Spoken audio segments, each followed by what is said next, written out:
Hey everyone, my name is Ted, and this is my Moto Guzzi t-shirt. There's a motorcycle here too, but we'll get to that in a minute. So I've been riding for about 16 years now, and very early on in my riding career, when I was reading motorcycle magazines and looking at articles and researching all the different motorcycles, there was one brand that really stood out to me, and that was Moto Guzzi. It wasn't because they necessarily made the best bikes. I think most people could argue that it's Italian, so it's probably not a mechanically superior device in too many ways.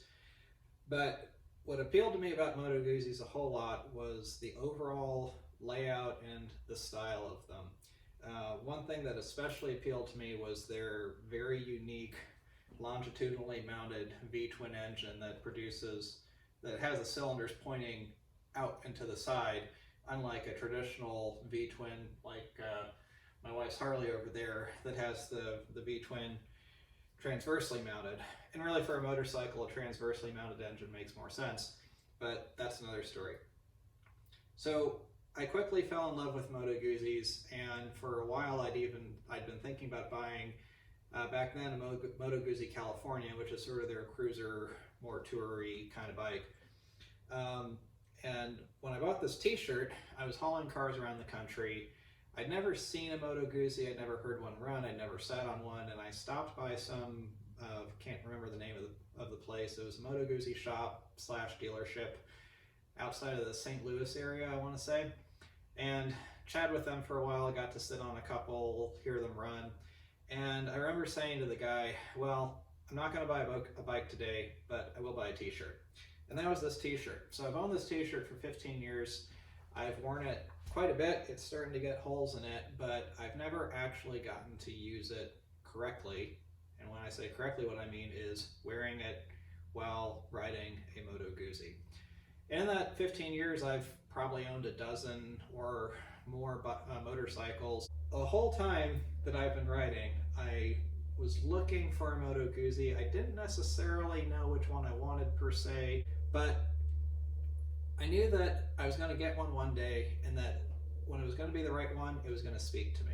So last weekend, I was just kind of browsing Facebook Marketplace, which is always a dangerous idea, and I saw this.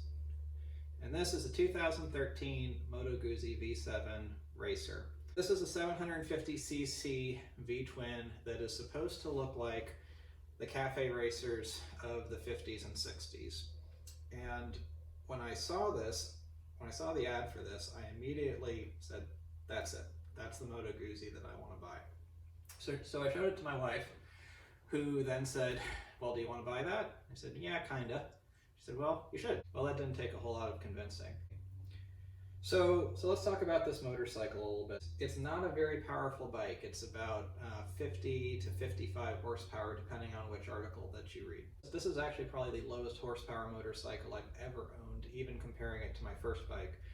But it's not the slowest, and it's in a lot of ways the most satisfying to ride. Max power is about 6,200 RPM, and max torque is around 5,000 RPM. And one thing you find with this motorcycle is that you roll on the throttle at any point in the rev range, and it's got a very nice, smooth torque application.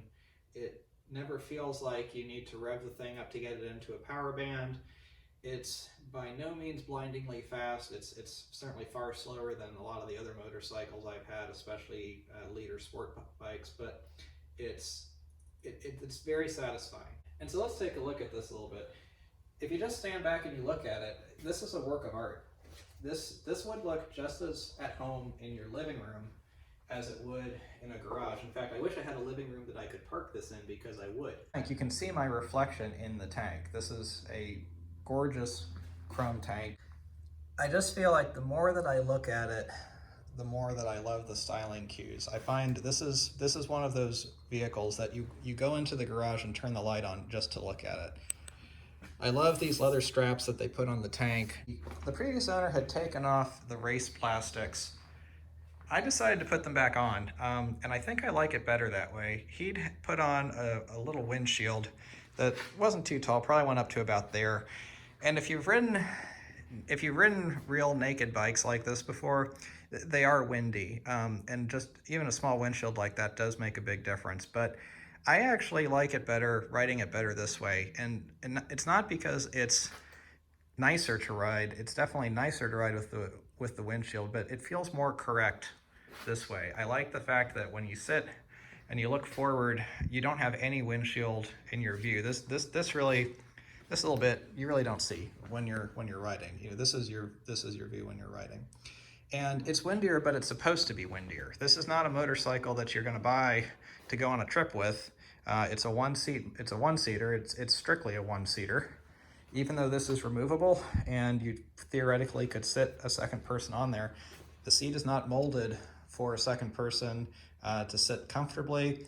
There are no pegs for a second person, so you could theoretically add that, but I just don't know why you'd want to. This is a motorcycle that's designed for one person, and again, this was supposed to look like a racer. I love the chromed exhaust. You have some discoloration up top from the heat of the exhaust, and that's what it's supposed to look like. It's great. When you take a look at the instrument cluster, it's got classic styling cues, yet it's still modern.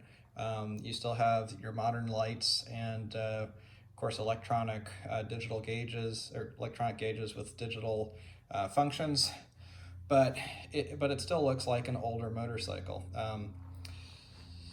I would say, and then I, when you ride it, the handling and the braking and all of that are really quite good.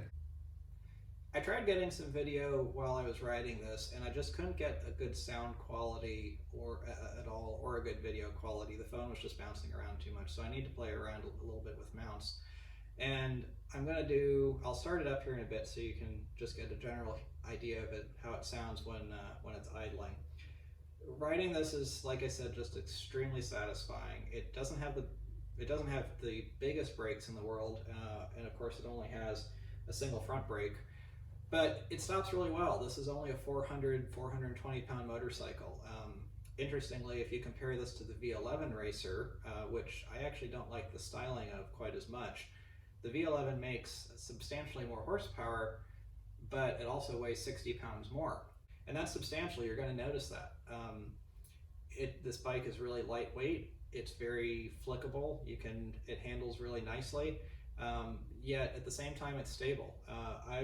I'm very happy just going along on the back roads with this. It may at a pleasant pace, nothing too aggressive, but I got it up to speed, and it was still very comfortable at highway speeds, and it didn't feel stressed, it didn't feel unstable or anything like that. I'm really not looking for more horsepower out of this engine, because it's just because again, like, keep on coming back to the word satisfying. I'm saying that too many times, but that really is what this bike is. So if I had to say one thing that I would like to change about this bike, it's the exhaust. The exhaust, in my opinion, is too quiet. It makes a nice sound at idle, and it does make a nice sound when you're riding, but once you get to about 45 or 50 miles an hour and you start to get the wind noise on your helmet, you actually get to a point where you really can barely hear the engine at all. And at full throttle, maybe you can hear it at that point, but I'm an engine person. I really like to be able to hear my engine. I don't necessarily want it too loud, but I want it to be loud enough that I can hear it. So I am going to look at some exhaust modifications. I'm not quite sure what I'm going to go with yet. I just don't really feel a need to make this motorcycle more powerful.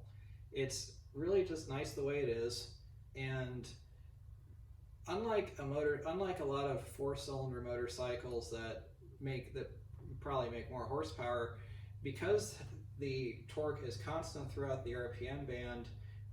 In some ways, for me anyway, that doesn't make me feel like I need to have as much horsepower to enjoy it. It might sound weird to say that, and I've had plenty of leader class sport bikes, so I know what those are like. But this is the kind of motorcycle that feels at home on a twisty back road, thinking just going through the Italian countryside. Could you race it? Sure. You probably won't win against any of the modern motorcycles, but you might have a whole lot of fun doing it. So I'm really happy that I finally got a Moto Guzzi. It's been a long time coming. So let's start this thing up. Let you hear it.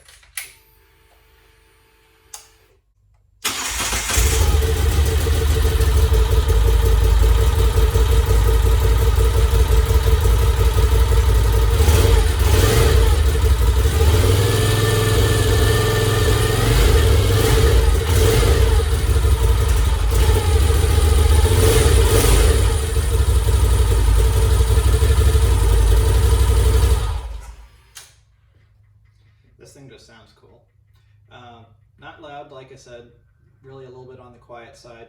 It actually sounds a little bit louder when it's just sitting here idling like this versus what it actually does when you're riding it, especially at speed. One thing I don't know if you can see on the video that's sort of fun about these motorcycles is that because the crankshaft is longitudinally mounted, when you rev the engine, the torque is actually going to twist the motorcycle over a little bit.